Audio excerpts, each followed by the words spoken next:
దాదాపు 100 సంవత్సరములుగా అయోధ్యలో కేవలం 2.7 ఎకరాల ల్యాండ్ కోసం ముస్లింలకు హిందువులకు మధ్య గొడవల గురించి మనందరికీ తెలుసు. దేశంలో 2 మతాల మధ్య జరిగిన అతిపెద్ద గొడవగా చెప్పవచ్చు. ఈ 2 మతాల మధ్య జరిగిన అల్లర్లలో దేశంలో దాదాపు 2000 మంది చనిపోయారు. ఫైనల్ గా సుప్రీంకోర్టు ఈ విషయంలో జోక్యం చేసుకుని ఈ సమస్యను పరిష్కరించింది. సుప్రీంకోర్టు తీర్పు మేరకు అయోధ్యలో ఉన్న 2.7 ఎకరాల ల్యాండ్ లో శ్రీరామ మందిరాన్ని నిర్మిస్తున్నారు. దాదాపు 1100 కోట్ల రూపాయలతో ఈ శ్రీరామ మందిరాన్ని నిర్మిస్తున్నారు. అయితే ఈ దేవాలయ నిర్మాణంలో ఐరన్ గాని సిమెంట్ గాని ఉపయోగించలేదు. అసలు ఐరన్ లేకుండా సిమెంట్ లేకుండా ఈ భారీ నిర్మాణాన్ని ఎలా నిర్మించారు? ఈ రామాలయ నిర్మాణానికి డబ్బులు ఎవరిచ్చారు?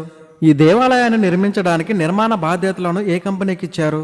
ఎన్ని సంవత్సరములలో ఈ నిర్మాణాన్ని కంప్లీట్ చేశారు అనే విషయాలను ఈ వీడియో ద్వారా తెలుసుకుందాం. జనవరి 22, 2024 తేదీన కొత్తగా నిర్మించే అయోధ్య రామాలయంలో రామ్లల్లా ప్రతిష్ఠుడు కానున్నాడు. ఈ నూతన రామాలయాన్ని అత్యంత సుందరంగా అంతకు మించి వైభవపేతంగా నిర్మించారు. అయోధ్యలోని రామాలయం ప్రత్యేకమైన రాళ్లతో నిర్మించారు. దీని కన్స్ట్రక్షన్ లో యూజ్ చేసిన ప్రతి స్టోన్ కి ఒక హోల్ ని చేసి అదే ప్లేస్ లో ఇంకొక స్టోన్ ని అమర్చారు. ఈ విధంగా రామ మందిరంలో ఉపయోగించే రాళ్లన్నీ సిమెంట్ లేకుండా ఒకదానితో ఒకటి లింక్ చేశారు. ఆలయ ప్రధాన నిర్మాణంలో ఎంతో అందమైన రోజ్ కలర్ స్టోన్ ను యూజ్ చేశారు. రాజస్థాన్ లోని బన్నీ పహార్పూర్ అనే ప్రాంతం నుండి ఈ స్టోన్స్ ను అయోధ్యకు తెచ్చారు. ఈ గులాబీ రాయి చాలా స్ట్రాంగ్ గా ఉండటమే కాకుండా దీని యొక్క లైఫ్ టైం అనేది కూడా కొన్ని వేల సంవత్సరములు ఉంటుంది. ఈ రాళ్లతోనే టెంపుల్ మొత్తాన్ని నిర్మించారు. ఎక్కడా కూడా సిమెంట్ కానీ ఐరన్ గానీ ఉపయోగించలేదు.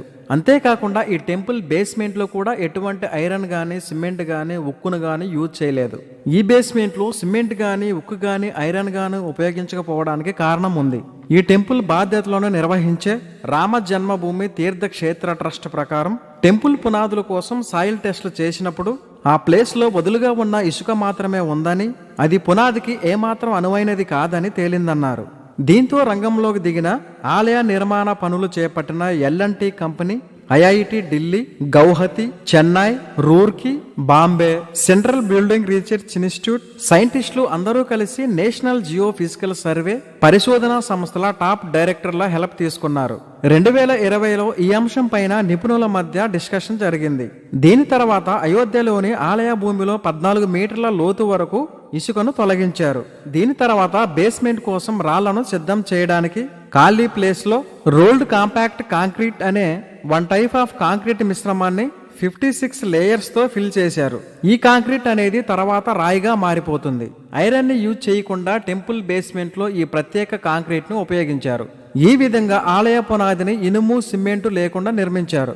మిగిలిన ఆలయ నిర్మాణమంతా రాజస్థాన్ లోని భరత్పూర్ నుండి తీసుకువచ్చిన గులాబీ ఇసుక రాయితో నిర్మించారు. టెంపుల్ బేస్మెంట్ కంప్లీట్ అయిన తర్వాత దీనిపై 21 అడుగుల హైట్ తో ప్లాట్ఫామ్ ని నిర్మించారు. ఈ ప్లాట్ఫామ్ నిర్మాణం కోసం తెలంగాణ మరియు కర్ణాటక నుండి ప్రత్యేకమైన గ్రానైట్ ను ఉపయోగించారు. నిర్మాణంలో ఉన్న రామ మందిరంలో 1 గ్రాము ఐరన్ కూడా ఉపయోగించలేదు. దీనికి కారణం రామ మందిరాన్ని నాగర్ శిల్ప శైలిలో నిర్మించడమే.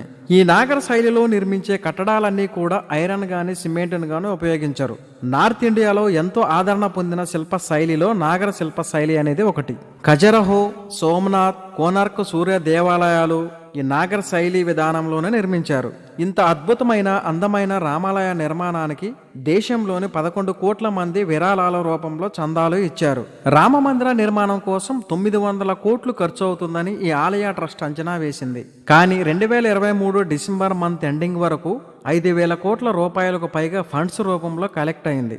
శ్రీరామ జన్మభూమి తీర్థ క్షేత్ర ట్రస్ట్ తెలిపిన వివరాల ప్రకారం రామ మందిర నిర్మాణం కోసం ఇప్పటి వరకు 18 కోట్ల మంది రామ భక్తులు national bank of India, Punjab national bank, bank of Baroda accounts లలో సుమారు 3,200 కోట్లు ఉన్నాయి. ఈ బ్యాంక్ అకౌంట్స్ లో ఫండ్స్ రూపంలో వచ్చిన మొత్తాన్ని ట్రస్ట్ వారు ఫిక్స్డ్ డిపాజిట్ చేశారు. కేవలం దానిపై వచ్చిన ఇంట్రెస్ట్ తోనే ఇప్పటి వరకు ఆలయ నిర్మాణం జరిగింది. అయోధ్యలో రామ మందిర నిర్మాణానికి ఫండ్స్ కలెక్ట్ చేసే విధంగా అప్పటి రాష్ట్రపతి రామ్నాథ్ కోవింద్ 2021 జనవరి 14న ప్రారంభించారు. రామ మందిరానికి విరాళం ఇచ్చిన మొదటి వ్యక్తి రామ్నాథ్ కోవింద్. ఆయన ఈ టెంపుల్ నిర్మాణానికి 5 లక్షల రూపాయలను విరాళంగా ఇచ్చారు. ఇప్పటి వరకు ఈ టెంపుల్ నిర్మాణానికి అత్యధికంగా 11.3 కోట్ల రూపాయలను ఎంతో ప్రసిద్ధి చెందిన ఆధ్యాత్మిక గురువైన మొరారి బాపు విరాళం ఇచ్చారు. ఇచ్చారు. ఈ వీడియో ద్వారా అయోధ్య రామ మందిర నిర్మాణం గురించి సమ్ ఇన్ఫర్మేషన్ మీకు తెలుపుతూ ఈ వీడియో మీకు నచ్చినట్లయితే please subscribe our channel. Thanks for watching.